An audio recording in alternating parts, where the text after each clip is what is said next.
მოგესალმებით მეგობრებო. ჩვენი შემდეგი ვიდეო შეეხება უშუალოდ უკრაინის და ამერიკის შეხვედრას. გავრცელდა ვიდეო, რომელიც ალბათ ყველა თქვენგან მიეცით და ვინც არიცით დღეს განვიხილოთ არსებულ ვიდეოს და არა მარტო, ასევე განვიხილოთ ჩვენ ამერიკის და უკრაინის ურთიერთობას, ამერიკის ინტერესებს, ასევე აქ საინტერესოა რუსეთი, რა თქმა უნდა, თავისთავად როგორც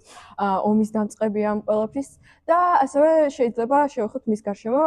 სხვადასხვა საკითხებს, ასევე განიხილება ევროპის ინტერესებიც, უშუალოდ როგორ ერთვება ამ ყველა პროცესში და ნელა ჩვენ შეგვიძლია დავიწყოთ ამ ყოველდღიურ განხილვა. ხო, რაც ყველაზე მნიშვნელოვანია, ხო, როგორც ოვალური მაგიდის შეხვედრა გაიმართა მას შემდეგ, რაც ძალიან დიდი შეურაცხყოფა მიაყენეს და ერთგვარი სერვერული დამოკიდებულება ანახეს ევროპის, როგორ შეიძლება იყოს დაქვემდებარებული თავად ამერიკის შეერთებულ შტატებთან, ხო? აქედან გამომდინარე, ამ ოვალურ მაგიდაზე შეხვედრაზე რაც გამოჩნდა კიდევ ერთხელ, რომ ბევრი რამე ითქვა, რასაც უბრალოდ ხაზებს შორის წაკითხვა აღარც კი სჭირდებოდა, ხო? და ყველაზე მნიშვნელოვანი პირადად ჩემთვის რაც იყო, მარტო ის კი არ იყო ერთი მხრივ კოსტუმზე მიუთითეს და ააკნეს, არა, ეს არის ძალიან ბანალური უბრალოდ და იმის ფონზე, რომ დიქტატორი უწოდა თავად ამერიკის შეერთებულ შტატების პრეზიდენტმა ვიცი დონალდ ტრამპმა ამის მიღმა ყველაზე მნიშვნელოვანი რაც იყო უფრო იყო ეგრეთ წოდებული სიტყვები you have no cards to play with აქ იგულისხმებოდა ის რომ ფაქტობრივად არა მარტო ევროპა იყო დაქვემდებარებულ მდგომარეობაში უკვე ამერიკის შეერთებული შტატების მიმართ ამავე დროს გამოჩნდა ის რაღაც იდეოლოგიური ბაზისი რაც შეიძლება ქონდეს ტრამპს და მისი პოზიციებიც ამ ეტაპიდან აიხსნას ხო და რაში შეიძლება მდგომარეობდეს ეს ხო რაღაცა ნიშნული პრინციპი რომ ზე სახელმწიფოს როლი აქვს უკვე ამერიკის შეერთებულ შტატებს და მაგრამ ამ შემთხვევაში განსხეულებულია ტრამპში და ხვდებით რომ უკვე ეს უკრაინა მისთვის არის ტვირთი არა მარტო უკრაინა უკვე თვითონ ამერიკის შეერთებული შტატებისთვის რომ სლოვაკეთში და უნგრეთში საკუთარ მიზანს მიაღწია რუსეთმა და ამ ეტაპზე სერვერულ დამოკიდებულებაში არის მთლიანი უკრაინა, უნგრეთთან, სლოვაკეთთან და ყველა იმ დიდ სახელმწიფოსთან ერთგვარად, რომელშიც ულტრამემარჯვენე ძალები მობილიზირებული არიან და გაიმარჯვეს კიდევაც. აქ ერთ რაღაცას დავამატებ, აქ იყო საუბარი უკრაინა შეიძლება იყოს ტვირთი და რა თქმა უნდა შეიძლება ამერიკისთვის არის ტვირთი, მაგრამ გარდა ამისა არსებობს გარკვეული ინტერესები, რომლებიც ამერიკას აქვს. და ეს კონკრეტული ინტერესები რის გამოც ეს თავად შეხვედრა იყო ეს რესურსები რომლებიც სოფლიოში არის იშვიათი და აქვს უკრაინას. თუმცა პრობლემა არის ის, რომ უკრაინას არ აქვს საკმარისი რესურსები ამ ყველაფრის გადასამუშავებლად და შესაბამისად ეხლა ტრამპი ცდილობს იმას, რომ ეს რაღაცა რისთვის გამოიყენება, ხო, ეს რესურსები იმისთვის, რომ თქვათ აწარმოოს საკუთარი პროდუქცია, თუნდაც ტექნიკის მიმართულებით ვიცით, რომ ჩვენ ამერიკა დამოკიდებულია მნიშვნელოვნად ჩინეთზე. შესაბამისად ეს რესურსები დაეხმარება, რომ ამერიკამ ასე ვთქვათ, თავი დაიხსნას ამ დამოკიდებულებისგან, რომელიც ჩინეთთან აკავშირებს. გარდა ამისა, კითხვის ნიშნებს და ის ფულის რაოდენობა, მაგალითად, რამდენი მილიარდი გვაქვს ჩვენავაში დახარჯული, მაგრამ საინტერესოა ტრილიონებით ოდენობის რესურსი არის უკრაინაში, მაგრამ ისიც მნიშვნელოვანია თვითონ ეს რესურსების სადღაც 20-დან 40%-მდე არის რუსეთის მმართველობის ქვეშ, ანუ ის განკარგავს სამწუხაროდ. და რეალურად შეიძლება საბაზრო ფასი 12 მილიარდამდე ღირდეს ეს რესურსები, მაგრამ ტრამპს რატომღაც გონია, რომ ეს დროის განმავლობაში იმ თანხას, რომელიც ამ ომში დახარჯა, რაღაცნაირად უკან დაიბრუნებს ამ ყველაფერს. და ანუ ყველაზე მნიშვნელოვანი მანდ იცით რა არის რომ ოვალური მაგიდის შეხვედრის შემდეგ რაღაცნაირად შეიქმნა ის ილუზია რომ ამ შეხვედრის მერე ერთი მხრივ ტრამპმა თქვა უარი უკრაინის მინერალებზე და არაფერ შუაში იყო თავად ზელენსკის მიერ თეთრი სახლის ნაადრევა დატოვება, მაგრამ რეალურად მინერალებზე შეთანხმება მანამ გაუქმდა, სანამ ის ოფიციალურად იქნებოდა პრევენცირებული, ხო და ამის საბაბს საერთოდ რა შეიძლება გვაძლევდეს, რომ ვიცით რომ 2014 წელს შეიჭრა თუ არა ყირიმში თავად რუსეთი დონეცკისა და ლუგანსკის ტერიტორიაზე აღმოჩენილი არის ის მინერალების მნიშვნელოვანი რაოდენობა თანაც 40-70%-მდე, რაც შეიძლება ითქვას, რომ სტრატეგიული მნიშვნელობის არის არა მხოლოდ ევროპის ტერიტორიებისათვის, ამავე დროს მთლიანად ამერიკის შეერთებული შტატებისთვის, ხო? აი, რა გაძლევთ იმის თქმის საბავს, ბუნებრივია, რომ ამ პერიოდის მანძილზე თავად რაღაცნაირად პუტინი არ აწარმოებდა შეთანხმებებს ამერიკის შეერთებული შტატების პრეზიდენტთან, ხო? სრული საბაბი შეიძლება არსებობდეს ეს ერთი იქიდან გამომდინარე, რომ პირველ რიგში რაღაცნაირად ამერიკის შეერთებული შტატების კურსი შეცვლილია, ხო, პროტექციონისტული ეკონომიკისკენ და რაღაცნაირად ტრამპის პოლიტიკა შებრუნებული და ეს გამოიხატება ბევრ რამეში, მარტო საგარეო პოლიტიკაში არ გამოვლინდება რა. ეს თუნდაც ტარიფების თამაშით გამოიხატება და მეორე მხრივ ამ ტარიფებით როგორ ეთამაშება მესამეზე სახელმწიფოს, ხო, რაღაცნაირად რომელიც არის ჩინეთის სახით განსხეულებული და რაც ყველაზე მთავარია, ტარიფებით ეთამაშება არა იმიტომ რომ დააკნინოს რა, რეალურად ჩემი ლოგიკისგან გამომდინარე ეს შემდეგი თამაში მიმდინარეობს რა. კარგად იაზრებს ამერიკის შეერთებული შტატები, რომ ამ ეტაპზე რუსეთ-ჩინეთის ურთიერთობები არის მინიმალიზირებული საჭიროება არსებობს რა ამ ურთიერთობების და უყურეთ ვერ გააქრობ ორ სახელმწიფოს შორის სტრატეგიულ ურთიერთობას, მაგრამ შენ შეგიძლია მისი მინიმალიზირება მოახდინო. და აქედან გამომდინარე, ვიცით რომ რაც დაიწყო უკრაინის ომის შემდეგ სანქციების სერიაში მოყვა, ხო? ევროპის სახელმწიფოები აღარ ყიდულობენ პირიქით რუსეთიდან ამ ბუნებრივ აირს, აქედან გამომდინარე, სად გაყიდა საკუთარი ნავთობი ბუნებრივი აირი, ხო რუსეთმა ბუნებრივი აირს გაყიდა ჩინეთზე და ჩინეთი საკმაოდ მინიმალურ ფასში იღებს ამ ბუნებრივ აირს და მეორე მნიშვნელოვანი დეტალია რა, ერთია რომ იყიდება ეს მინერალები არა ბუნებრივი აირი, მაგრამ მეორე ფაქტორი შემოდის რა ფასად იყიდება, ხო? ჩინეთი ძალიან მინიმალურ ფასად ყიდულობს და მეორე დეტალი არის ის, რომ მას არ გააჩნია დამოკიდებულება ამ რესურსებზე, ანუ ჩინეთი არის სახელმწიფო რომელსაც უბრალოდ არ სჭირდება რომ ერთ სახელმწიფოზე იყოს დამოკიდებული მიმული და ის წარმოადგენს მის ძირითად რესურსს და ეს არის თვლიან ნეოკოლონიალიზმის მთელი იდეა, ხო? რომ ამ ეტაპზე პირობითად ჩემი აზრი ესეთია, რომ უკრაინის ტერიტორიის გაგლეჯა არა მარტო რუსეთის მიერ ხდება, ბუნებრივი ამერიკის შეერთებული შტატებით ჩართულია და საბაზრო ეკონომიკა ფაქტობრივად პოლიტიკის სფეროში შეაღწია და თქვენ თუ გონიათ რომ მაგალითად ევროპა არ არის რაღაცნაირად დაინტერესებული ამ მინერალებით, რაც უკრაინაშია, ძალიან ცდებით იქიდან გამომდინარე, რომ სანამ უკრაინაში ომი დაიწყებოდა, მანამ იყო აღნიშნული, რომ ის მნიშვნელოვანი 34 მინერალი პირობითად რაც ესაჭიროებოდა იმ პერიოდში ევროკავშირის თითოეულ სახელმწიფოს 24 აღმოჩენილი იყო უკრაინაში, ხო და ეხლა არც კი უნდა იფიქროთ, რომ ძალიან შემთხვევითია რაღაცნაირად, რომ ზუსტად მაკრონის გადაწყვეტილებით და უკრაინის მხარდაჭერით წარმოება ხდება ამ მინერალების დახმარებით, თუნდაც პირობითად შესანიშნავია სამხედრო ტექნიკის წარმოებისათვის შეიძლება გამოყენებული იყოს უკრაინის რესურსები, მაგრამ არ უნდა დაგვაუწყოთ, რომ ამის მიღმა არის ნეოკოლონიალიზმი ძალიან მარტივად რა. აქ არის ერთი ძალიან საინტერესო თეორია, რომელიც მე-19 საუკუნეში მაკინდერმა შემოგთავაზა, ეს იყო Heartland-ის თეორია და იგი ამბობდა, რომ ის ვინც ფლობს ამ Heartland-ს ის არის ასე ვთქვათ გამკარგავი სოფლიოსი და რეალურად უკრაინა ამ თეორიის თვალსაზრისით ასრულებს ძალიან დიდ მნიშვნელობას. რაც განაპირობებს, რომ ეს არა მარტო რუსეთისთვის ხომ ძალიან მნიშვნელოვანი ადგილი, არამედ ამერიკისთვისაც ძალიან მნიშვნელოვანი ადგილია და გარდა ამისა, ისიც მნიშვნელოვანია, რომ თვითონ ეს დანგრეული ქვეყანა, რომელიც ისედაც ამ მდგომარეობაში არის ორმხრივად, ანუ რაღაც მხრივ უკრაინა არის გაძარცვული როგორც ასე ვთქვათ ამერიკის მხრიდან, ასევე რუსეთმა ხომ დაანგრია და აქ კიდე ერთ მნიშვნელოვან ფაქტს დავამატებ, რომ ამის შემდეგ ეს რომ თუნდაც ტრამპის ასე ვთქვათ იმიჯი რაღაც კუთხით შეილახა და უკვე კითხვის ნიშნების ქვეშ დგება ის საკითხი, რომ ნამდვილად არის ამჟამად პარტნიორი თუ არა, კარგი პარტნიორი ევროპისთვის, ამის განხილვა ცალკე ხდებოდა და თვითონ ევროპელი მეგობრებიც ამაზე საკმაოდ ბევრს ფიქრობენ, მაგალითად ჩვენ ვიცით, რომ დიდმა ბრიტანეთმა მიუხედავად ამ ყველაფრისა თქვა ისიც, რომ ჩვენი ასე ვთქვათ თავდაცვითი ძალები ერთმანეთთან საკმაოდ არის დაკავშირებული და ის რომ სრულიად შეწყვიტონ მათ ამერიკასთან ეს ურთიერთობა ეს ჯერჯერობით წარმოუდგენელია, თუმცა ასევე ვდგავართ იმ საფრთხის ქვეშ, რომ შეიძლება ამერიკა რეალურად შეიძლება რაღაც კავშირში იყოს რუსეთთან. გარდა ამისა არსებობს, ჩემი აზრით მნიშვნელოვანია, რომ თუ თავად ამერიკა დაკარგავს ამ ძალებს, რომელიც სოფლიოზე აქვს გავლენა და ეს რაღაცა თეორიულად რო აქვს, რომ თვითონ სამი ქვეყანა უნდა არსებობს, რომელიც მთავარი არის, ეს არის რუსეთი, ეს არის ამერიკა და ეს არის ჩინეთი და თან ამავდროულად არის რუსეთის ინტერესები, თან შეიძლება რაღაც კუთხით თანხმდრაში ვერ მოდიოდეს ესენი, მაგალითად თუ რუსეთს უნდა რომ თავისი საზღვრები მაქსიმალურად გაავრცელოს, ამერიკის ინტერესია ის, რომ მაგალითად თავისი ეკონომიკური მდგრადობა უფრო კარგი გახადოს, ასევე იქ იყო საუბარი იმაზე, რომ ზოგიერთი მიწა უნდა შეიძინოს, მაგალითად მექსიკასთან საერთოდ უნდა ჩაკეთოს საზღვრები, ანუ ბევრი ისეთ რაღაცა ნაბიჯებს დგას, რომელიც ძალიან ბევრ კითხვის ნიშნებს სვავს და ამავდროულად შეიძლება იყოს ისეთი მდგომარეობაც, როდესაც მაგალითად ევროპა შეიძლება დარჩეს პირობითად ამ ძალის გარეშე და ჩვენ ვიცით, რომ თუნდაც ყირიმის ანექსიის დროს და სხვა ისეთ დაძაბულ მომენტების დროს ამერიკის გარეშე ევროპას საკმაოდ უჭირდა რუსეთთან ბრძოლა. შესაბამისად, ის არის ერთ-ერთი უნდა ყოფილიყო მნიშვნელოვანი პარტნიორი, თუმცა საინტერესოა ის ფაქტიც, თუ როგორ განაგრძობს ევროპა მასთან მეგობრობას, ასევე რა სტრატეგიებს შეიმუშავებს ამისთვის და ჩემი აზრით, თუ პირობითად მოხდა ისეთი რაღაცა, რომ მაგალითად ამერიკამ თავისი გავლენები დაკარგა, ამ სიტუაციიდან გამომდინარე, ევროპამ შეიძლება დაიკავოს ის ცენტრალური როლი, რომელსაც დღესდღეობით ბრძოლობს სამი ძალიან დიდი, ასე ვთქვათ, ძალა მსოფლიოში. უბრალოდ მანდ ერთი მომენტი რა არის, ცი? აი, ერთია რომ შეიძლება ამერიკის შეერთებული შტატები რაღაცნაირად ცდილობდეს, რომ საკუთარი სახელმწიფოს როლი გაზარდოს, მაგრამ მე უფრო ტრამპის პოლიტიკაში ვხედავ ესეთ მარტივ სტრატეგიას რა. ტრამპი ხდება თვითონ, რომ არის მულტიპოლარული მსოფლიო, ხო? ყოველ შემთხვევაში ასე მიიჩნევენ გლობალურად, რომ მულტიპოლარულ მსოფლიოში ვცხოვრობთ, მაგრამ ამ პერიოდში იკვეთება ის პრეტენზია, რაც ტრამპს გააჩნია არა მარტო ევროპის მიმართ, არამედ ნებისმიერი არასამთავრობოშორისო ორგანიზაციების მიმართ. ხო, ეხლა ნატოს მიმართაც დაიწყო კრიტიკა, ევროკავშირის მიმართაც და ალბათ სავალუტო ფონდსაც მისდგება ეს ბოლო პერიოდი და ვიცით, რომ მასკმა გასაკიდებლად ბრძანება თვითონ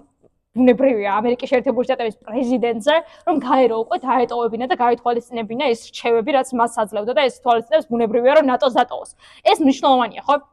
ერთი მხრივ ის უპირისპირდება რაღაცნაირად ჩინეთს, მაგრამ მეორე მხრივ პირველი საპრეზიდენტო ვადისგან მოყოლებული ტრამპი საკმაოდ მკაფიოდ ამბობს, რომ აუცილებელია, რომ ამერიკის შეერთებულმა შტატებმა ერთხელ და სამუდამოდ წითელი ხაზი დასვას ტაივანთან დაკავშირებით და ეს არ ითვალისწინებს იმას, რომ აუცილებელია ამერიკის შეერთებულმა შტატებმა სამხედრო დახმარება გაუწიოს ტაივანს. უყურეთ, მისი მთავარი პრეტენზია იმაში მდგომარეობს, რომ ამერიკის შეერთებული შტატების ეროვნული ინტერესია საერთოდ არ შედის ტაივანის დახმარება, ხო? ეს ბუნებრივია, უყურეთ, სამხედრო ჩარევის მინიმალიზაცია ხდება. ეს ერთი მნიშვნელოვანი პუნქტი, მაგრამ მეორე მნიშვნელოვანიც არის, ხო, რატომ უტევს თავად ნატოს? აქ მარტო მულტიპოლარ მსოფლიოზე არ არის, რომ მას რაღაცნაირად უნდა, რომ ევროკავშირიც გაუთანაბრდეს ამერიკის შეერთებულ შტატებს და იგივე ფინანსური დახმარებაც გასცეს სხვა სახელმწიფოების მიმართ, ორგანიზაციის მიმართ, როგორც სამხედრო დახმარება, ხო და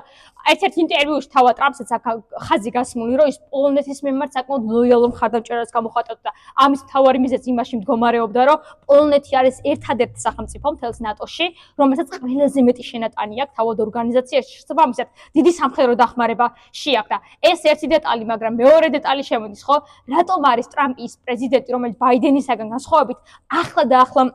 მოახერხა ის, რომ დღის წესრიგში აყენებს ნატოში არსებულ პრობლემებს. ეს ნატოში არსებული პრობლემები დააყენა, მაგრამ რეალობა იცით რა არის? სავალუტო ფონდში თავად აქვს პრივილეგიები, იქაც კვოტები ნაწილდება შენატანის პროპორციულად ბუნებრივია და კვოტების 17% გადაცემული აქვს თავად ამერიკის შეერთებულ შტატებს. ეს ბუნებრივია ერთია, რომ სავალუტო ფონდში თლიანად დისბალანსს წარმოქმნის, მაგრამ მეორე დეტალიც არის რა, რატომ არ აკრიტიკებს მაგალითად სავალუტო ფონდს იქნა გამომდინარე, რომ კვოტები იმდენია გადანაწილებული და რომ ძალიან მარტივად ვეტო შეუძლია დაადოს და პირობითად ცეცხლი არ გასცეს სახელმწიფოებს და უყურეთ ნეოკოლონიალიზმზე ხოლმე ლაპარაკობდით. ამ ბოლო პერიოდში ყველაზე მეტად იკვეთება ეს ნეოკოლონიალისტური დამოკიდებულება იმ არიამაც რო თეორია ახსენა, ხო და მეორე თეორია არის რაღაცნაირად რესურსების ყევლის თეორია, რომელიც საქართველოს შემთხვევაშიც გამოვლინდება, ოღონდ კონკრეტული პერიფერიული მონოინდუსტრიული ქალაქების მიმართ, როგორც არის მაგალითად ტყიბული, როგორც არის ჭიათურა და ასე შემდეგ, მაგრამ უყურეთ ხარ ახდება თვითონ სავალუტო ფონდის მიმართ რატომ არ აქვს მაგალითად პრეტენზია ტრამპს? რა იქ არ აქვს განსხვავებული შენატანი? ის არის თავარი, რომ უყურეთ ტრამპის მიზანი რა არის? პროტექციონისტულ ეკონომიკას ატარებს, მაგრამ ეს პროტექციონისტული პოლიტიკა მორგებული არის თვითონ საკუთარ ეროვნულ ინტერესზე, რომელიც ითვალისწინებს ბაზრების ლიბერალიზაციას და სავალუტო ფონდისგან თითოეული სესხის გაცემა გარკვეული წინაპირობები ახლავს რათან ეს წინაპირობა რა არის? რეკომენდაციების პაკეტი, ეს რეკომენდაციების პაკეტები მიღებული აქვს იუგოსლავიას, მექსიკასაც მათ შორის, რომელიც ყველაზე მეტი იყო ექსპორტი სიმინდის და სხვა მარცვლეულის, მაგრამ იმდენი გააკეთეს, რომ ბოლოს სესხი რო გასცა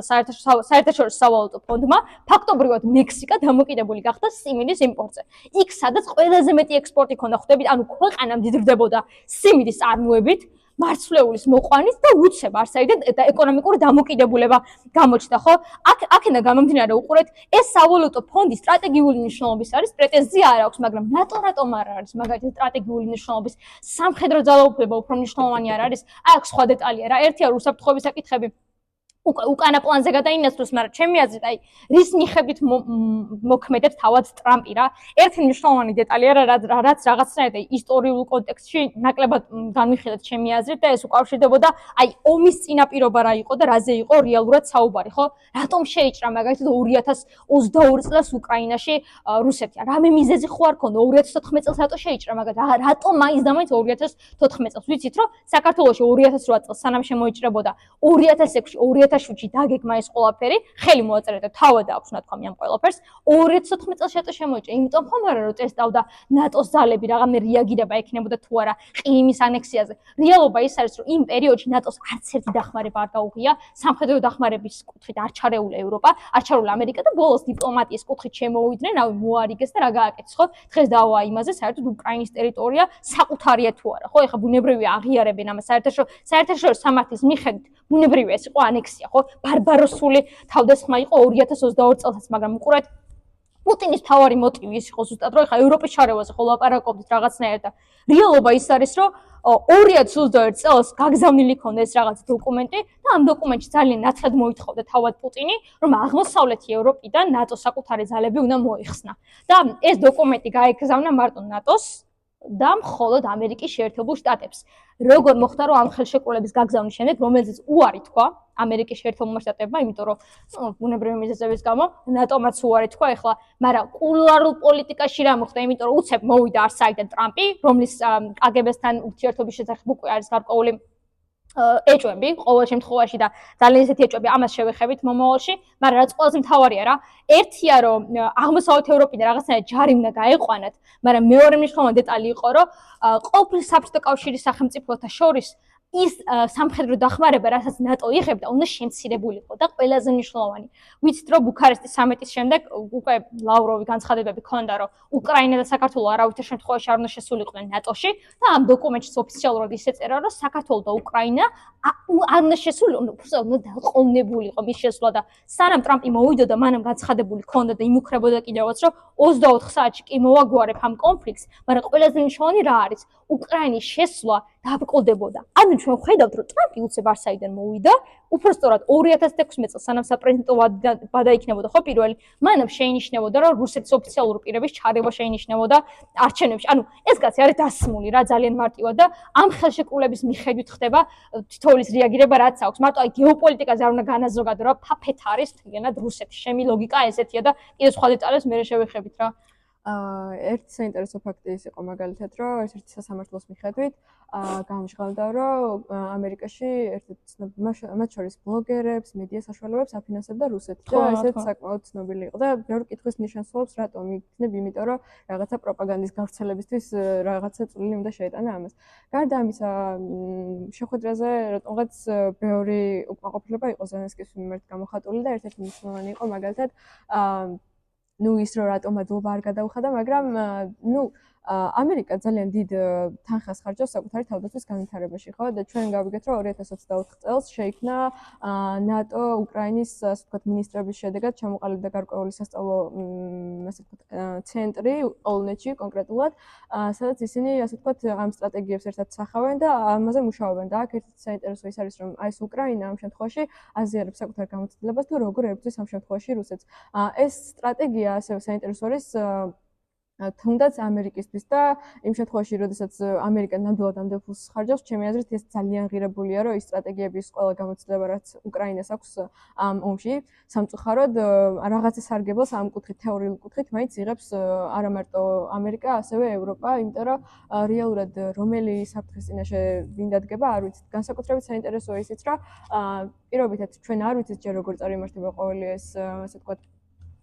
სიტუაცია, მაგრამ შეიძლება საფრთხის იყვნენ და ასევე როგორც არის პოლონეთი, ასევე ბალტიის პირეთის ქვეყნები და ჩემი აზრით მნიშვნელოვანია, რომ თუნდაც ამერიკის გარეშე ევროპამ და ევროკავშირის ქვეყნებმა განაგრძონ, ასე ვთქვათ, თანამშრომლობა უკრაინასთან, ასევე იმ ვიცით, რომ გარკვეული სესხები გასცა იმისთვის, რომ უკრაინას დახმარებოდა დიდი ბრიტანეთი, ასევე საფრანგეთს აქვს გარკვეული მოლაპარაკებები, შეხვედრაზე ნათქვამი იყო ისიც, რომ საფრანგეთსა და იტალიას შორის გარკვეული თანხმობა შეიძლება გაგრძელდეს ამასთან დაკავშირებით, ვიცით, რომ ისინი განიხილავენ ამას უკრაინას ისევ გვერდში უდგანან, მაგრამ არ უნდა დაგვაუწყდეს ისიც, რომ ვინც არ უნდა იყოს და რაც არ უნდა იყოს, ყველას აქვს გარკვეული ინტერესები და ის ილუზია არ უნდა შეუქმნას, რომ ამერიკა თუ არ იქნება თუ პირობითად ევროპაში ეს ალიანსი იქნება ცენტრალური, ასე ვთქვათ, კონტროლის მქონე ჯგუფი, შეიძლება გარკვეული ინტერესები მათაც ჰქონდეს და შეიძლება ეს ინტერესები მათ შორის იმ რესურსებსაც ეხებოდეს, რომლის განხილვაც იმ გვალმაგიდაზე მიმდინარეობდა ამერიკის შეერთებულ შტატებში. მე მაინც ვფიქრობ, რომ რაღაცნაირად ევროპა შეატოვებს რა და მაგას რატო ვამბობ? იმიტომ რომ ერთი მხრივ უკრაინაში ის არ მომწონს, რომ ეხლა ზელენსკი უყურებთ ერთი მხრივ ამერიკის შეერთებულ შტატებს უყურებს, მეორე მხრივ დასავლურ დაფინანსებას, ხო, მაგრამ ერთ მნიშვნელოვან დეტალს არ უყურებს, სწორად როგორც აი პოლიტიკოსი რა, უყურებთ თვითონ ევროკავშირსაც ხო აქვს საკუთარი ინტერესები. ფაქტია, რომ რატომ არ ზრდის მაგალითად ნატოში ფინანსურ დახმარებას პირობითად გერმანია. მარტო პოლონეთი რატო დომინირებს, ეს კითხვები ხო უნდა დაისვას. ყველა სახელმწიფოში, რომელშიც ნატოში არ არის ის სამხედრო შენატანი, რაც აუცილებელია ნატოს ორიენტირების გაძლიერებისას, ვიცით, რომ პოლონეთი ახლა ჩრდილოეთის სამხრეთის დაკავშირებას ცდილობდა, ხო, ამ რაღაც რკინიგზის მარშრუტით, იმის გამო, რომ რაღაცნაირად უფრო გააქტიურებული იყო ნატო და მარტივად მოეხდინა აღმოსავლეთ ევროპაში საკუთარი ძალების გააქტიურება, ხო და ამას საკუთარი მიზეზები ბუნებრივია, რომ ქონდა რა. მაგალითად, გერმანია ავიღოთ რა. გერმანიაში ვიცით, ავსტრიაში ულტრამემარჯვენე ძალებმა გაიმარჯვეს ხა. ბუნებრივია, ალტერნატივა გერმანიამ კიდევ კაი ვერ მოახერხა გამარჯვება, მაგრამ 20%-იანი მხარდაჭერა ჰქონდათ. წარმოუდგენლად დიდია და თავარი რატო იმარჯვებენ იცით? იმიტომ რომ სანქციებს შეუერთდნენ. ფაქტობრივად ეს რუსეთ-უკრაინის კონფლიქტი საკმაოდ ძვირად უჩნდება თავად ევროკავშირს რა. არ არის ისე რომ თავადაც იმ სახელმწიფოებს წარმოადგენენ, რომელსაც ფინანსური რესურსები გააჩნიათ რა. თვითონაც ვალები ბუნებრივია და ეს მეორეა რომ ბუნებრივი აირი რომელიც უარი თქვეს წარმოუდგენლად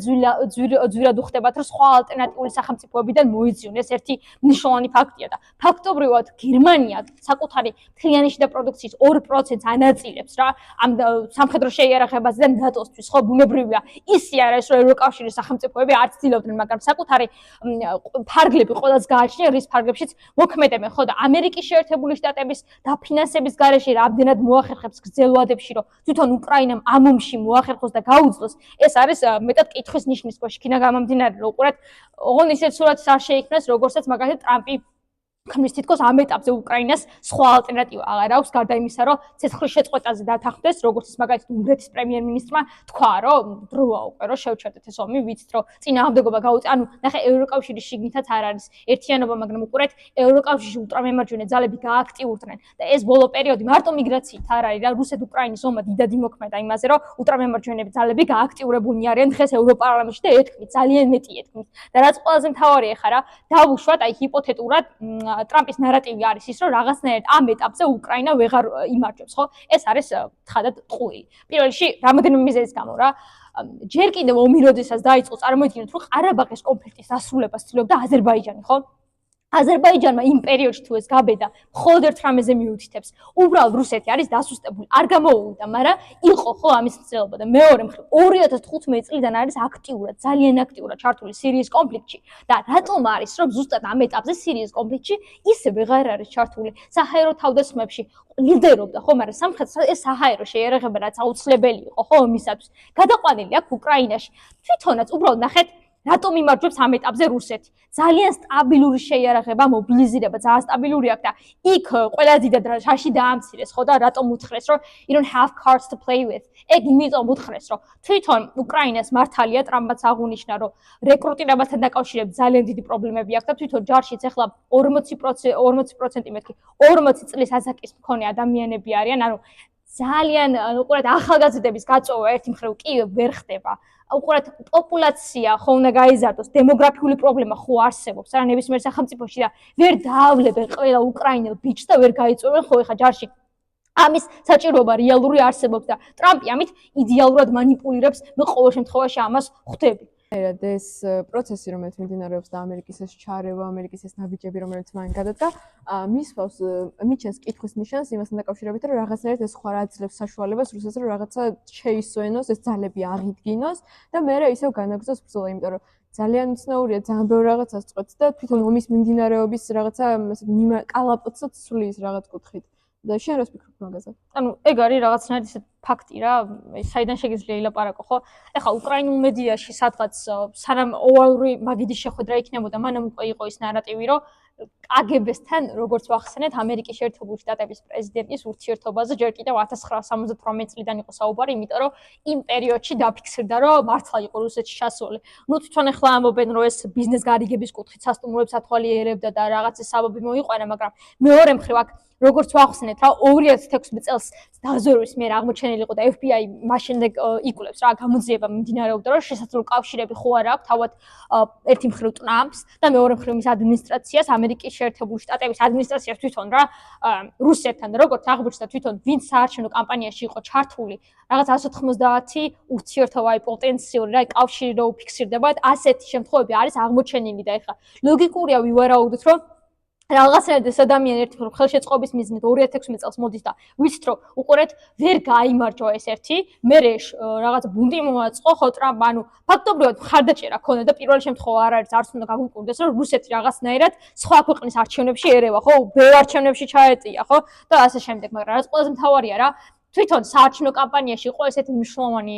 ადამიანი ჩართული ტრამპის საარჩევნო კამპანიაზეა საუბარი კუშნერი და რაც ყველაზე მთავარია ტრამპ თაუერში ქონდა შეხვედრა ამ ადამიანს და ამ ტრამპ თაუერში დააყენა საკითხი ემდებარად რომ აუცილებელი იყო რომ რაღაცნაირად რუსეთთან საინფორმაციო ქსელი ჩამოყალიბებული იყო რომ პირდაპირ კომუნიკაცია რაღაცნაირად შემდგარიყო ამერიკის შეერთებულ შტატებსა და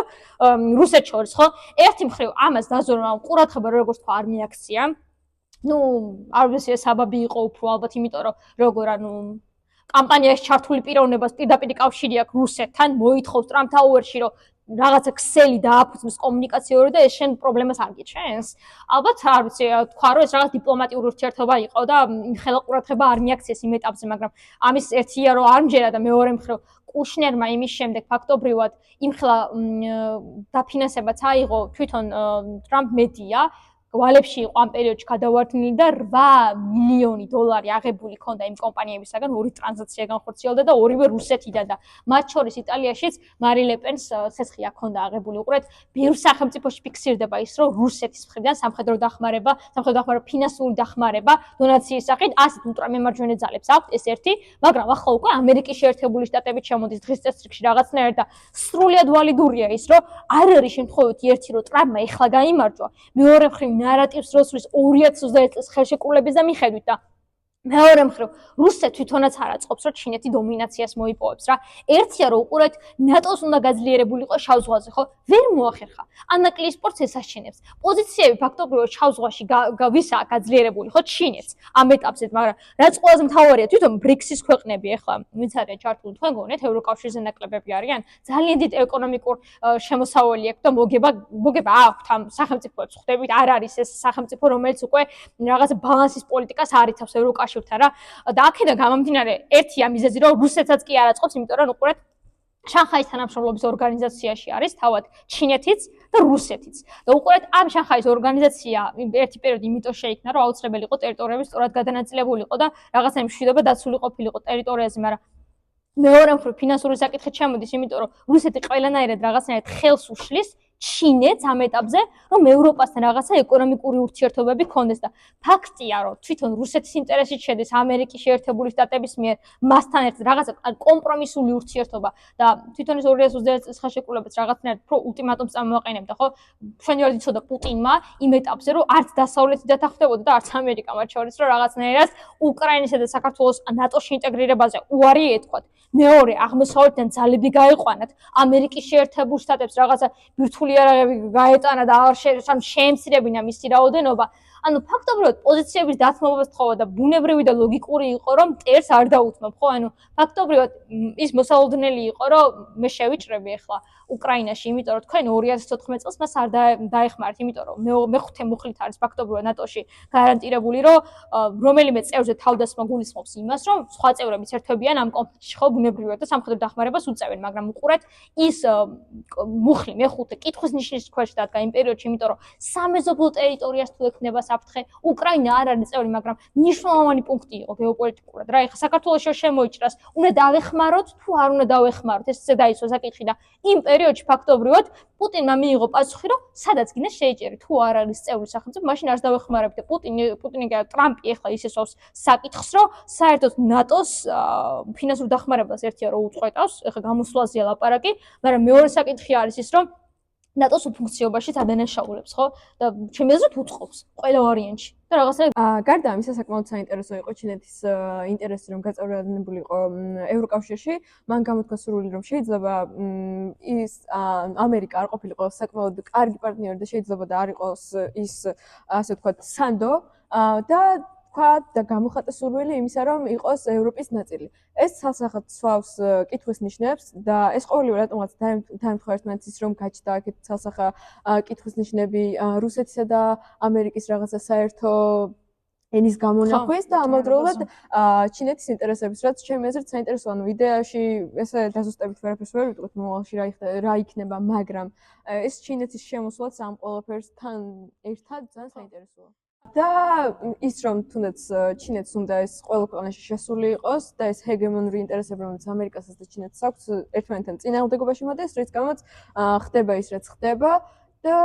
ჩემი აზრით ეს საკითხი რომელიც ხელხელ წამოიჭრა რომ ევროპასთან ინტეგრაცია უნდა საკმაოდ საინტერესოა. ანუ ევროპასთან უყურეთ მან რა ხდება მნიშვნელოვანი წეგნო ახსენე შანხაის თანამშრომლობის ორგანიზაცია რა და რეალურად ეგ ორგანიზაცია როდესაც ჩამოყალიბდა 90-იანებში ხო ხა ბუნებრივია და მიზანი იყო რომ რაღაცნაირად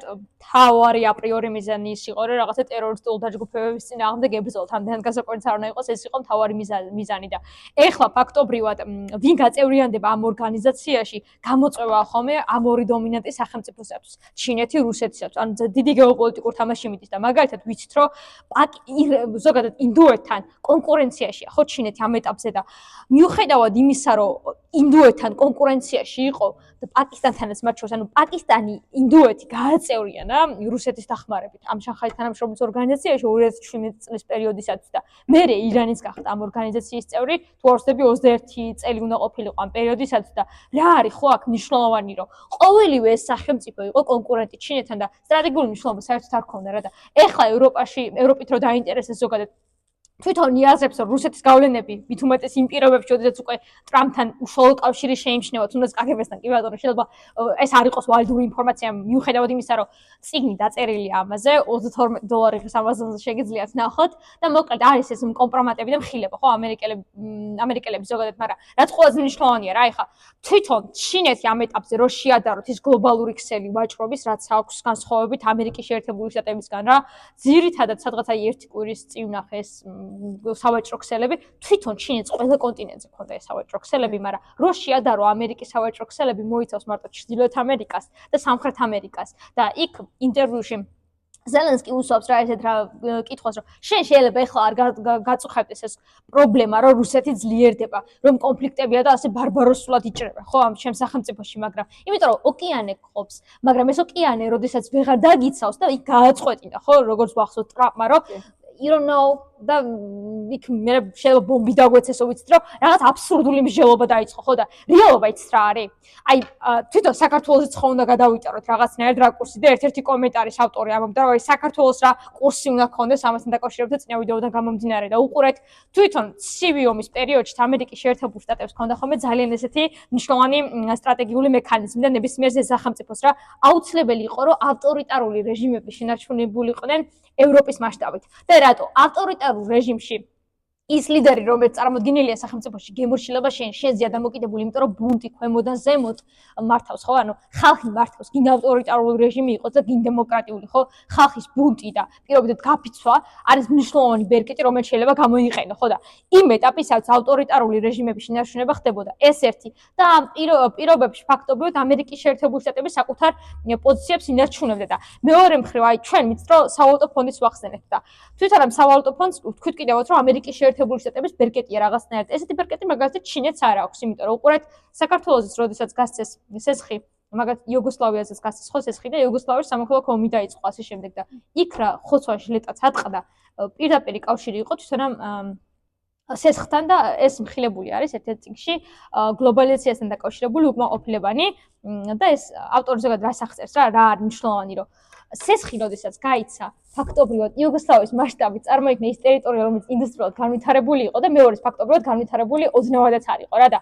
ეკონომიკურად დიდი განსხვავება რო არა სეგრეგაციის ხარჯს როდესაც იზრდება ეს ტერიტორიაზე ფაქტობრივად ეს წარმოშობს დაპირისპირებას ხო მოსახლეობაში რომ ეს თბილისშიც ეგრეა რა თბილისის მასშტაბით ხა სადღაც იქ დიდუბისკენ მსხვილი კაპიტალია კონცენტრირებული მეორე ტერიტორიაზე არ არის კონცენტრირებული და სოფლიო ბანკმა როდესაც გასცა სავალუტო ფონდმა როდესაც გასცა ეს რეკომენდაციები მიზანი იყო რომ ბაზრის ლიბერალიზაცია მომხდარიყო მიუხედავად იმისა რომ საერთოდ არ იყო ქვეყანა ამისთვის მზად და რა ეხლა მაგალითად სააკაშვილის პერიოდში რა მოხდა ეს ლიბერალიზაცია როდესაც განხორციელდა ფაქტობრივად პრივატიზაცია საერთოდ არ იყო ხელშემწყობი ეკონომიკური ზრდისათვის ხო და პრივატიზაციის შედეგად ეს კომპანიები კი გაიყიდა მაგრამ რაღაცა ხელშემწყობი მექანიზმი არ ყოფილა თავად ეკონომიკისათვის და ჩვენ ხვდებით რომ ეს მნიშვნელოვანი ეკონომიკური ბერკეტი არის ამერიკის შეერთებულ შტატებში იმიტომ რომ როგორც ვთქვით კვოტების 17% აქვს ხვდები როცა უნდა გასცემს სესხს როცა უნდა უარს იტყვის და მეორე მხრივ ევროკავშირი რატო უნდა ვასალურ მდგომარეობაში რა ისეთ მნიშვნელოვან ორგანიზაციებში რომელშიც ამერიკის შეერთებული შტატებია კონცენტრირებული იქ 17% ერთი ქვეყნის ქვეშ კი არის მაგრამ ევროპის მასშტაბით არის ალბათ 23 არა 30%-ამდე არა სადღაც ეს კვოტების რაოდენობა და ერთი მხრივ წარმოვიდგინე ხა კვოტების ამ რაოდენობას რო კრავს ამერიკის შეერთებული შტატები ევროპასთან ერთად რა და საერთოდ არ აწყობს რომ ეს ევროკავშირი დამოუკიდებლად რეაგირებდეს გეოპოლიტიკაზე რაც ყველაზე მნიშვნელოვანია და ვფიქრობ რომ ერთია რომ არც კი აწყობს რომ ევროკავშირი გაძლიერდეს მაგრამ მეორე საკითხი შემოდის როგორც ვთქვით რა მულტიპოლარული მსოფლიო უნდა რომ პირდაპირ გაგებით არსებობდეს რაღაცნაირად იმიტომ რომ ნატოში იგივე გაიღეთ რაც ამერიკის შეერთებული შტატები იღებს მაგრამ იგივეს რეალურად არ იღებს არ გეუბნებით პოლონეთი ყველაზე მეტ სიხდის რა ევროკავშირის წევრი სახელმწიფო ამ ეტაპზე და ტრამპის აი ძირითადი მიზანი ამ შემთხვევაში იმოვალურ მაგიდაზეც აი მე როგორც ვთქვი ჩინეთის შეშუტება და შეიძლება ვფიქრობ აი საბოლოოდ რა შეიძლება იყოს მიზანი რა ტრამპი როგორც რეაგირებს? ანუ ჩემი აზრით ტრამპის ესე მიზნების ესე ვთქვათ თვალსაჩინო გახდომა ძალიან რთულია პირველ რიგში, მაგრამ ცალსახად ნათელია ის ფაქტი, რომ ამერიკის ინტერესებში მუდმივად იქნება ჩინეთთან კონკურენცია და რაც შეიძლება უფრო აი თუნდაც რესურსებზე იყოს საუბარი და ვიცით რომ ჩინეთი ძალიან ბევრ რესურსებს ფლობს და აი ამერიკას აქვს ბევრი რაღაცა დანაკლისი, რასაც ვერ ფლობს და უნდა ამ ყველა დანაკლისის შევსება რაღაც კუთხით, ხო? და რა თქმა უნდა, ერთ-ერთი მიზანი შეიძლება იყოს ის, რომ ჩინეთი დასუსტოს მისი მნიშვნელოვანი ინტერესი შეიძლება იყოს, იმიტომ რომ როცა შენ გარკვეულწილად ამ სახელმწიფოზე დამოკიდებული ხარ, ანუ იქ ძალიან ბევრი რაღაც არის, თუნდაც ბუნებრივი რესურსზე იყოს საუბარი და ის როგორი პრობლემებით შეიძლება ქონდეს ამ ბუნებრივი რესურსების მოპოვებასთან დაკავშირებით, მიუხედავად იმისა, რომ ვთქვათ, დაპირისპირება აქვს ირანთან და სხვა, ანუ ისეთი კარგი ურთიერთობა ამ ქვეყნებთან არ აქვს, რომელთანაც უნდა გქონდეთ. შესაბამისად, ერთ-ერთი ინტერესი შეიძლება იყოს ეს, იმიტომ რომ რაღაცნაირად ჩინეთი ყოველთვის, ასე ვთქვათ, ვითომ მეგობრული იერის მიღებას ცდილობს ხოლმე, რომ აი რაღაცა დიპლომატიის კუთხით და არა ძალადობის და არა აგრესიის, მაგრამ ტაივანში რაც ხდება, ეგ ისედაც ყველამ ვიცით რა ინტერესებიც აქვს და არ განსხვავდება არანაირად რუსეთისგან მაგ შემთხვევაში, იმიტომ რომ რაღაცნაირად იგივე პოლიტიკას ატარებს მაგ. შესაბამისად, ვფიქრობ, რომ ერთ-ერთი ინტერესი ზუსტად რომ შეიძლება იყოს ჩინეთის დასუსტება, რაც საკმაოდ რთული არის ამ პერსპექტივიდან გამომდინარე. რა თქმა უნდა, ხაზი გაუსვით ჩინეთის ინტერესებს ამავდროულად და არ ვიცი, მომავალში იმის, ასე ვთქვათ, განსაზღვრა თუ რა როგორ იქნება, არის ძალიან რთული ჩემი აზრით, მაგრამ ეს ინტერესთა შეჯახილი, რომელიც სამ დიდ ქვეყანას აქვს, რაღაცნაირად თან ერთმანეთთან წინააღმდეგობაშიც მოდის. და პარალელურად, აი ამ ბრძოლის დროს, როგორი ბრძოლაც მათ აქვთ ერთმანეთთან ზოგი ხილული და ზოგი არახილული, ძალიან საფრთხეშემცველია ისეთი ქვეყნებისთვის, რომლებიც ჯერ კიდევ ყველა განვითარების სტადიაზე არიან რა რაღაც. და ეგ სწორად შენიშნა რა, თვითონ ჩინეთსაც უყურეთ, რაღაცნაირად ზუსტად ეკონომიკური შინაარსი აქვს მუდამ რა და მაგალითად შანხაის თანამშრომლობის ორგანიზაციაში რუსეთს რო უნდა რომ ნატოს საპირწონე ექვივალენტური ძალა შექმნას, ამას წინ უდგება ჩინეთი და მთავარი არგუმენტი ის აქვს, რომ მისთვის პრიორიტეტი არ არის უსაფრთხოება, მით უმეტეს ის უსაფრთხოება და სამხედრო სიმჭიდროვე, რომელიც მრავალ სახელმწიფოს შორის უნდა იყოს გადანაწილებული რა. ეს არის სახელმწიფო, რომელსაც სურს ეკონომიკური ჰეგემონია მოიპოვოს, ხო ძალიან მარტივად და როგორც გითხარით, ანაკლიის სპორტით ერთით მეულია ამერიკის შეერთებულ შტატებსა და ჩინეთს შორის და ფაქტობრივად ერთი ფაქტორი და მეორეა ხო რა სიწოვს იმ სახელმწიფოებში, რომელსაც უბრალოდ განვითარებული არ არის რა კულტურა. ჩემი აზრით მან ბუდიში რო გაწყობდნენ ფანდარი ერთი აი ჩინეთის საკითხს რო დაუბრუნდეთ ჩვენ გვაქვს ხოლმე აფრიკის ქვეყნები ხო აფრიკის ქვეყნებში მაგაზე მინდოდი აი ხო იგივე მოსაზრება ქონდა ანუ მან რა არის მნიშვნელოვანი რომ ჩინეთი პირობითად სწავლობს რაღაცა განათლებას რაღაცა ჯანდაცვის განუმჯობესებას მაგრამ ყველაფრის შედეგად უკან იმაზე მეც იღებს ვიდრე თქვა გასცემს და ანუ მაგისი ესე თქვა ვითომ და მეგობრული მიდგომა რომელიც წეღანაც ვახსენე რაღაცნაირად ცოტა რბილი მიდგომა აქვს მაგრამ ყოველთვის ისეთი მოგებულ პოზიციაში რჩება რომ ანუ სარგებელი უფრო მეტი აქვს და რაღაცა მინიმალურს იღებს იმისთვის რომ ეს სარგებელი მიიღოს ხო, ანუ ვიცით რომ ის რა ქვია, გაეროში თქვა რომ რასაც რა დაფინანსებასაც შეემცირებს ამერიკის შეერთებული შტატები ორმაგად გავზრდია რა ეს რეკომენდაცია გასცემა რა უყურეთ გაეროს აქვს ეგრეთ წოდებული ჰუმანიტარული მისიები რაც ყველაზე მთავარია და ფაქტი რომ ამერიკის შეერთებული შტატები გაეროს მიმართ ილუზორირებული რჩება და ახლა ახალი ზალა შემოდის ჩინეთის სახით ეხლა რა შეიძლება მოხდეს რა ლიბიაშიც გაეროს ხონდა ჰუმანიტარული მისია რეალურად დაამხეს კადაფი ხო ვიცით და რაც ყველაზე მთავარია უყურეთ აფრიკის გაგლეჯას ცდილობენ ეს ერთი კიდევ ნეოკოლონიალიზმი მივდივართ, მაგრამ მეორე ფაქტორი არის თვითონ ევროპის მასშტაბით რა. შემთხვევითი არის რომ ავტორიტარული რეჟიმების აღმავლობა შეინიშნება მთელი ევროპის მასშტაბით. ეს არანაირად არ არის შემთხვევითი და აი ერთ ძალიან მარტივ кейს მოგიყვანთ იმის დასამტკიცებლად, რომ ძალიან მარტივია დემოკრატიის ეროზირება მოხდეს იმ სახელმწიფოში, რომელსაც ეს დემოკრატიული კულტურის გამოცდილება არ აქვს რა და დღეს ამის განათქმის რა რუსეთი და ამერიკაც იაზრებს რომ ევროპულ სახელმწიფოებს საერთოდ არ აქვს დემოკრატიის კულტურა მიუხედავად იმისა რომ ეკონომიკური შოკით ფაქტობრივად ის სახელმწიფოები რომლებიც საბჭოთა კავშირის გრევის შემდეგ რეფორმირება უნდა მომხდარიყო როგორც ეკონომიკურ განზომილებაში ამავე დროს კანონმდებლობის დონეზე და ვიცით რომ ევროკავშირში გაწევრიანების ერთ-ერთი კრიტერიუმი რა არის ხო აუცილებელია შენი კანონმდებლობის ჰარმონიზირება მოხდეს რაღაცნაირად ევროკავშირის სტანდარტებთან რეალურად ეს რამდენად არის ის ვალიდური ბაზისი რომ სახელმწიფოს აღმავლობა უნდა მოხდეს არის კითხვის ნიშნის ქვეშ იმიტომ რომ უყურეთ 60-იან წლებში ხო ვიცით ეს რაღაცა ამათავისუფლება მოძრაობას შემდეგ და შავკანიანები, რომლებიც გაათავისუფლეს მონობისაგან და ამ შემდეგ ჩაასახლეს აფრიკის ტერიტორიაზე და ერთ სახელმწიფო, რომელიც დღემდე არ შემდგარ სახელმწიფოთა სიაში მოიხსენიება, ლიბერია რა. და ლიბერიაში ჩაასახლეს ეს ხალხი, რომ რაღაცნაირად დემოკრატიული კულტურის გამოცდილება ქონდა. მონობისგან გაათავისუფლდნენ ხდებით ხალხი და რა გააკეთეს? დაამხეს მართველები და თვითონ მონება დაქციეს ეს მმართველები. იმ ადამიანებმა, რომელსაც დემოკრატიის გამოცდილება ჰქონდათ, ან გაათავისუფლეს მონობის განხდები, რაღაც თავისუფლებას ეზიარნენ და იმ სახელმწიფოში თავად აქციეს ის მმართველები მონება და ეს რაზე მიუთითებს? აი ძალიან მარტივი кейსია, მაგრამ ბევრის მემტყველია რა, რომ ამ სახელმწიფოებში, სადაც დემოკრატიის გამოცდილება არ იყო, უბრალოდ ასე მარტივად ვერ გარდაიქმნებიან და ეს სახელმწიფოები უყურეთ რუსეთი არის ხისტად ავტოკრატიული რეჟიმი. ფაქტია და სახელმწიფო რომელსაც პუტინ მედვედევის დუეტის გარდა გამოცდილება არ ქონია და ამას ეძახის დემოკრატია. ანუ უყურე დემოკრატიის სახეხატე რა არის რუსეთში? არაფერია დემოკრატიის სახეხატი საერთოდ არ აქვს ხო? ამერიკის შეერთებულ შტატებში ერთი იყო მახსოვს, რომელიღაც სახელმწიფოში იყო ჩასული ამერიკის შეერთებული შტატებისგან და აფრიკის ტერიტორიაზე იყო ლაპარაკი და ამათ მოუთხეს რომ მათ უნდათ ამერიკის შეერთებული შტატების მაგვარი სისტემა დაენერგას და ამერიკის შეერთებული შტატების ელჩი რომელიც იყო ჩართული ეს რამე უთხრა რომ დემოკრატია ამერიკის შეერთებული შტატები არის ყველაზე დემოკრატიული სახელმწიფო სწორედ მისი არადემოკრატიულობის გამო რა თვითონაც განსხვავებული კულტურა აქვს რა იქ ჩამოყალიბდა ის პოლიტიკური სისტემა რომელიც ინდივიდუალური უნიკალური იყო და ზოგადად ეს დემოკრატია არ არის რაღაცა უნივერსალური მაგრამ არის უნიკალური ხდებით და თითოეული რეჟიმი თვითონ აღმოაჩენებს დემოკრატიასაც აქვს თავისი პრობლემები. ხო და დემოკრატიას აქვს საკუთარი პრობლემები, რომელსაც ხედავთ ხო დღეს ხა პროპორციული სისტემა, მაჟორიტარული სისტემა იქნება თუნდაც მაჟორიტარული სისტემა მმართველი პარტიის სასარგებლოდ მოქმედებს, პროპორციული სისტემაა და ვიღაცას არ არგებს ამ შემთხვევაში და ევროპაში სხვათა შორის სადაც პროპორციული სისტემაა ზუსტად ულტრამემარჯვენე ძალები იმიტომ იმარჯვებენ, იმიტომ რომ ბარიერი 2 და 3 გაქვს, გირჩი მაგალითად მოხდება პარტიაში და ვიღაცა საერთოდ არ შეიძლება მოსწონდეს, ხო ეხლა გირჩი ან სხვა პარტიას საქართველოს სხვა სიტუაცია. ხო, მაგაზე სხვა ვიდეოს გავაკეთებ. ვიდეოში, შემდეგ ვიდეოში დიდი ალბათობით იქნება მაგაზე საუბარი და საკმაოდ საინტერესო ვიდეო იქნება შემდეგი პოდკასტში. ხო, და საბოლოო ჯამში ეს რაღაცა ტრამპის როლი რა შეიძლება იყოს სამი სახელმწიფო ჩემი აზრით ნეოკოლონიალიზმზე გადაიმარჯვეს, იმიტომ რომ უყურე თვითონ ტრამპის ინაუგურაციაზე წინ მიდგა რა. ილონ მასკი იდგა, ჯეფ ბეზოსი იდგა, მარკ ზაკერბერგი იდგა, სწორად გამოთქვამის სახელს, ანუ თვითონ მსხვილი ოლიგარქები ხა, ვინც იყვნენ და ეს tech company ვისაც აქვს ამ ბოლო დროს ისინი არიან რაღაცა დომინანტები ხო პოლიტიკაში ვიცით მასკიც იგივე ნარატივს აჟღერებს ხო რასაც ეს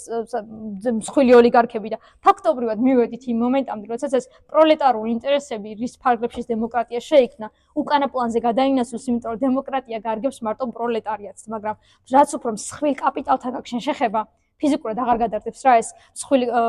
ადამიანის უფლებები შენ აღარ გეხება ეს ყველაფერი და ფაქტობრივად ეს გეოპოლიტიკა აქციას რაღაც გლობალურ კაპიტალის ბაზრად რა უკვე რაღაც ვაჭრობის დონეზე გადავიდა ჩემი აზრით გეოპოლიტიკა აქვე არ უნდა დაგავიწყდეს საზოგადოება და ნუ ზოგადად სახელმწიფოებისთვის არის ამ სახელმწიფო უნდა მუშაობდეს ერთი ან ორი ადამიანისთვის თუ საზოგადოებისთვის და მე საკმაოდ ბევრი ვიდეო შემოხვალ მაგასთან დაკავშირებით რომ უკმაყოფილებას გამოთქვამენ იმ პოზიციაზე რაც ტრამპმა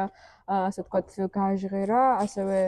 ეს შავი დროშა რომელიც ამერიკას ცივი ომის დროიდან ქონდა ხშირად გამოდის ხალხი და უკვე ამ შავ დროშას აღმართავს და ჩემი აზრით კარგი პასუხი არის იმისთვის და მგონია რომ რატომღაც როდესაც გონია ერთ ან ორ ადამიანს რომ აი სახელმწიფო ჩემია და მე მეკუთვნის და არა მარტო უკვე სახელმწიფო არამედ უკვე სოფლიოში მინდა ჩემი ასე ვთქვათ ეს მარწუხები გავავრცელო. ამ შემთხვევაში არ უნდა გვეწყოს რომ ამის უკან არსებობს საზოგადოება, რომლის ინტერესებიც ყოველთვის არის მნიშვნელოვანი და სახელმწიფო არ უნდა მუშაობდეს არა მარტო ერთი ადამიანისთვის, არამედ უნდა მუშაობდეს საზოგადოებისთვის. ხო, თვითონ ტრამპის ეს ბოლო პოზიციები რაც იყო, რეალურად ერთი პროტესტი იყო, უკრაინელები ვიცით რომელიც ვაშინგტონში ცხოვრობდნენ, პროტესტი მოაწყეს, ჰქონდათ. მეორე მხრივ მექსიკელების დეპორტაციაზე, როდესაც მიდგა საქმე, ძალიან მასშტაბური აქციები იყო იმ პერიოდში, მაგრამ აი ბოლოს რაც შევამჩნიე, ზოგადად ამერიკულ ერზე როდესაც ვლაპარაკობთ, quote unquote ერზე რა, რაღაცა ეს მესიანიზმი გააჩნიათ და გონიათ რომ დაწინაურებულები არიან ხო გარკვეულწილად რაღაც სახელმწიფოს კომპლექსი მაინც აქვს ხა თუ რუსეთს აქვს მაგათ იმპერიალიზმის კომპლექსი ამათ სახელმწიფოს კომპლექსი აქვს და თვითონ სანამ ტრამპის ვადა იქნებოდა ხო გარკვეულწილად რესპუბლიკურ პარტიაში იყო ძალიან დიდი ცვლილებები რაც უკვე არ შეიძლება რაღაცნაირად განწყობილება პარტიის რომელსაც მომავალი არჩევნები ელოდება თუ საზოგადოებისგანაც არ აქვს რა ბიძგი და დიდი ხნის მანძილზე ფაქტობრივად ეს ამერიკელი მოსახლეობა მოითხოვდა რომ ამერიკის შეერთებულ შტატებს საშინაო პოლიტიკა მოეგვარებინა და შემდგომ გასულიყო რაღაცნაირად გლობალურ ბაზარზე და ეს რატო ხდება იმიტომ რომ დაზღვევა არ აქვს ხო და ეკონომიკურ ახლა ვინც უყურეთ რა თუნდაც ბლოგერებს რომელსაც უყურეთ ამერიკელებს ძალიან დიდი ეკონომიკურ სიდუხჭირეში უხდებათ რომ იცხოვრონ რა იცი რატო იმიტომ რომ ამერიკაში სადღაც 1%-ის ქვეშ არის მსხვილი კაპიტალი ორგანიზებული რა და ამაზე ბევრი ამერიკელი ავტორი წერს, რომ რაღაცნაირად ეს ეკონომიკური სისტემა გარდასაქმნელია ამერიკის შეერთებულ შტატებში, იმიტომ რომ არსებობენ ან უკიდურესად დიდრები, ან უკიდურესად ღარიბები ამ შემთხვევაში რა, როგორც ეს მრავალ სახელმწიფოში შეინიშნება და აქ მნიშვნელოვანია სწორედ რომ ამ რესპუბლიკურ პარტიაში მოხდა ინტერესების ცვლილება თავად ამ მსხვილი კაპიტალის საპასუხოდ, თუ წვრილი კაპიტალს ვისაც ფლობდა ეს პროლეტარები რა. ჩემი აზრი ასეთია, რომ პროლეტარების ინტერესებით манипуლირება მოხდა, იმიტომ რომ ფაქტობრივად ამ რესპუბლიკურ პარტიაში 57% ეთანხმებოდა იმ დებულებას, რომ აუცილებელი იყო გლობალურ პოლიტიკაში შემცირებულიყო ამერიკის შეერთებული შტატების დაფინანსება და ასე შემდეგ, მაგრამ 57% წარმოიდგინეთ ამბობდა, რომ გლობალურ ბაზარზე და გლობალურ პოლიტიკაში უნდა შეემცირებინა ჩარევა ამერიკის შეერთებულ შტატებს, იმიტომ რომ საშინაო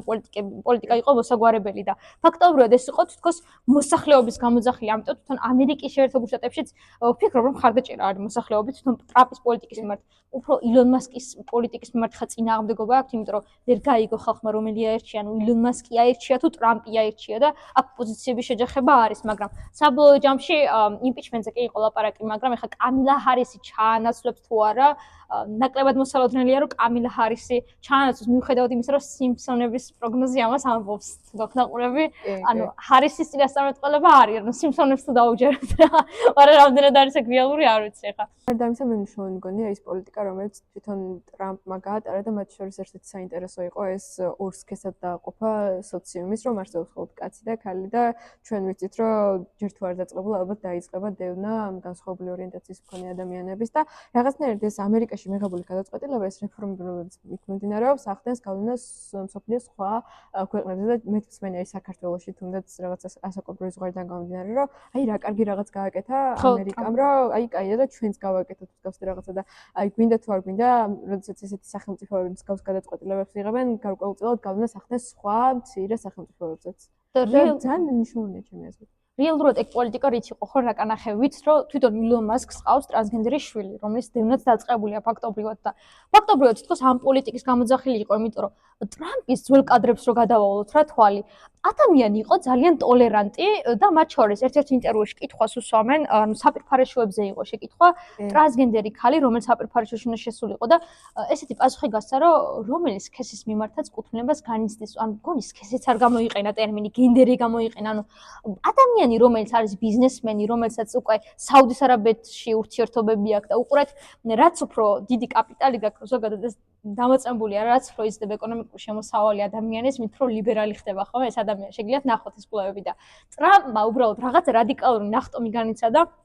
კვლავ უფრო პროლეტარების საპასუხოდ, იმიტომ რომ რაღაცნაირად მაინც მგონია, რომ გადახედოთ, კონცენტრირებული არ უნდა იყოს თითქოს ამერიკის შეერთებული შტატების მასშტაბით, ანუ რას ამბობს ცენტრი რა, იმიტომ რომ პერიფერიაში სრულად განსხვავებული განწყობილება აქვს ადამიანებს და რეალურად მართლა გონიათ, რომ ეს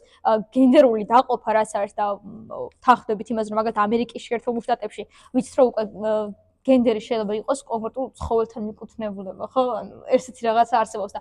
ეს გარკვეულწილად სიგიჟე არის, კი ბატონო, მაგრამ ფაქტი რომ არსებობს ინტერსექსი, ეს არის ფაქტი. ბიოლოგიურ დონეზე გულისხმობთ რა ამას და ამის უგულმყოფა არ შეიძლება და ამას გარკვეულწილად ერთ-ერთ ვიდეოში ალბათ დაუთმობთ გარკვეულ დროს და მეორე მხრივ არც ისე მგონია სწორი რაღაცნაირად მთელი გეოპოლიტიკა და მთელი პოლიტიკა გენდერის დონეზე დაყავთ რა. თან ისიც არის რომ აი ზოგადად ლიბერალიზმი როგორც ამერიკის ასე ვთქვათ მთავარი სახე, ანუ ლიბერალური სახელმწიფო მნიშვნელოვანია ისიც რომ რაღაც კუთხით ეს ადამიანის უფლებებსაც უგულებელყოფს იმ კუთხით რომ მე თუ არ ადამიანი რომელსაც მაქვს განსხვავებული ორიენტაცია, მე არ უნდა შემზღუდო რაღაცა კონსტიტუციური ჩარჩოებით, რომ ჩემი არსებობა არსებობდეს და არსებობს მხოლოდ კაცი და ქალი და არ არსებობს მაგალითად ლესბოსელი ან გეი პიროვნება. ჩემი აზრით რაღაცნაირად ადამიანის უფლებებთანაც მიდის. თუმცა ამ ყველაფერს რომ გავყვეთ ეს ვიდეო საკმაოდ გაგრძელდება და საკმაოდ ბევრი ფაქტის განხილვა მოგვიწევს, მაგრამ შეგვიძლია ვიდეო უკვე დასასრულისკენ წავიყვანოთ. ჩვენი მიზანი იყო გარკვეულწილად ის, რომ ეს რაღაცა პროცესები, რომელიც ახლა მიმდინარეობს, განგვეხილა და განსაკუთრებით მნიშვნელოვანი იყო და მთელ მსოფლიოს აღშფოთება გამოიწვია იმ, რომ თუნდაც რა ნაბიჯი გადადგა ტრამპმა ზელენსკის მიმართ, რა სიტყვები გამოიყენა მან მის წინააღმდეგ და ასე შემდეგ და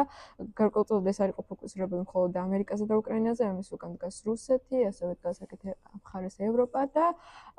ჩემი აზრით ამ ყველაფრის რაღაცნაირად განხილვა გვინდოდა და არ ვიცი რამდენად გამოგვივიდა, რამდენად შევძელით, იმიტომ რომ ჩვენს რაღაცებს ახლა ვკითხულობთ ახალი სტატიების მოძიება დაგჭირდა მაგისთვის და არ ვიცი რას დაამატებ შენ. ერთადერთი კვლავ იმ კომენტარს, იმიტომ რომ ავტორსაც შევაპირდი რაღაცნაირად რა. უყურეთ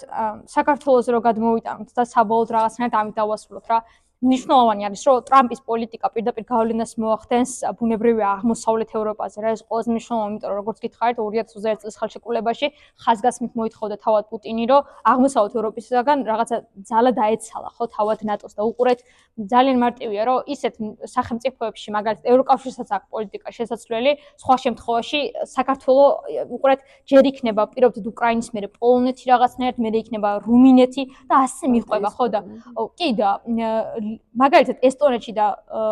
ლატვიაში იყო ესეთი პარტიები წარმომქმნები, რომლებიც ხელს უწყობდნენ, რომ რუსების დეპორტაცია დაწყებული იყო რა ქვეყნებიდან და იმ პერიოდში ევროკავშირის მრავალმა სახელმწიფომ ასეთ პარტიებს ულტრამემარჯვენე ძალები უწოდეს და ამავე დროს ქსენოფობიაში დაადანაშაულეს, მაგრამ უყურეთ ისეთ სახელმწიფოებში, სადაც რუსეთის მარტივი ტაქტიკაა, რომ იმ ტერიტორიაში ჩაასახლებს რუსებს, როგორც ეს შემთხვევაში საქართველოში ხდება რა, რუსების კონცენტრირება ხდება გარკვეულ ტერიტორიაზე და მერე სეპარატისტულ ძალებს იყენებენ რა. ასე მოხდა უკრაინაში და დამიჯერეთ, რომ იმავეს გააკეთებს ბალტიის სახელმწიფოებში. აქედან გამომდინარე, ევროკავშირმა ვფიქრობ მაინც, რომ როცა ულტრამემარჯვენე ძალებს ეხება რაღაცნაირად, საქმე ქსენოფობიის ტერმინი კარგად უნდა დაავიწროოს და უფრო განმარტოს ის, რომ სიტუაციურად ვისერგება ეს ქსენოფობიის ტერმინი, იმიტომ რომ მაგალითად ახლა სანქციებს კი შეუერთდა ევროპული სახელმწიფოები შორტზე საქართველოს არ შეუერთდა კი ბატონო რაღაცნაირად კურსი აირჩია, მაგრამ ევროპისათვის ეს ნაკლებ ხმელია, იმიტომ რომ თვითონ მოსახლეობა აბსოლუტურ უმრავლესობამ ხარს უჭერს, ხო და აქედან გამომდინარე, საქართველოს რა როლი შეიძლება კონდეს ის არის, რომ კვლავ ერთხელ მაკრონი და პოლონეთი თუ რაღაცნაირად სამხედრო გაძლიერების გეგმას ისახავენ მიზნად, უნდა მიყვეს და წინა ვიდეოში კარგად ვილაპარაკეთ, ამ ვიდეოში აღარ გავაგზავნოთ უბრალოდ რომ ეს რაღაცა დერეფნის საჭიროება რაც წარმოიქმნება საქართველოს ტერიტორიაზე, ვფიქრობ, რომ ევროპულ სახელმწიფოების დახმარებით უნდა შეასრულოს რა საქართველოს, მაგრამ ამ ხელისუფლების პირობებში რამდენად განხორციელდება ეს ყველაფერი, არ ვიცით, მაგრამ ფაქტია, რომ პირობითად ახლა კალინინგრადში ძალიან დიდი ინტერესები აქვს ხო თავად რუსეთს, იმიტომ რომ სანქციების შედეგად რაღაცნაირად ლიეტუვამ გადაუკეტა გზა, რომ ეს მარშრუტი რაც იყო სატრანზიტო ჩაკეტილია და შესაბამისად ერთადერთი კავშირი როგორ შეიძლება ბელარუსიდან შეუძლია კიდე დააკავშიროს თმა და გადაკეტილი აქვს ის გზაც ხო აქედან გამომდინარე მნიშვნელოვანია რომ ეს სანქციები ერთ პერიოდში გაგრძელდება, მაგრამ რუსეთი აგრესიას გამოიჩენს რა და აღმოსავლეთ ევროპა არ არის დაზღვეული ამ აგრესიისაგან, პირდაპირ სამიზნე გახდება და ამიტომ რომ ცენტრალურ ევროპული სახელმწიფო როგორც არის მაგალითად პოლონეთი ასე აქტიურობს და საქართველოს უნდა მიყვეს. სხვა შემთხვევაში სამხრეთ კავკასიაში პოზიციები ძალიან ძლიერია რუსეთს. მადლობა მეგობრებო. თუ ვიყურეთ ბოლომდე, იმედია თქვენცაც საინტერესო იყო. შეიძლება რაიმე ახალი და განსაკუთრებული ვერ გითხარით, მაგრამ მინიმალურად ჩვენი აზრი მაინც გაგიზიარეთ. თუ მოგეწონებათ ვიდეო, შეგიძლიათ დალაიქოთ, გამოგვიწეროთ და ასევე გამოგყვეთ TikTok-ზე, სადაც ასევე ვიდეოები იტვირთება ხოლმე. მადლობა კიდევ ერთხელ ყურადღებისთვის და დაგემშვიდობებით. Adiós.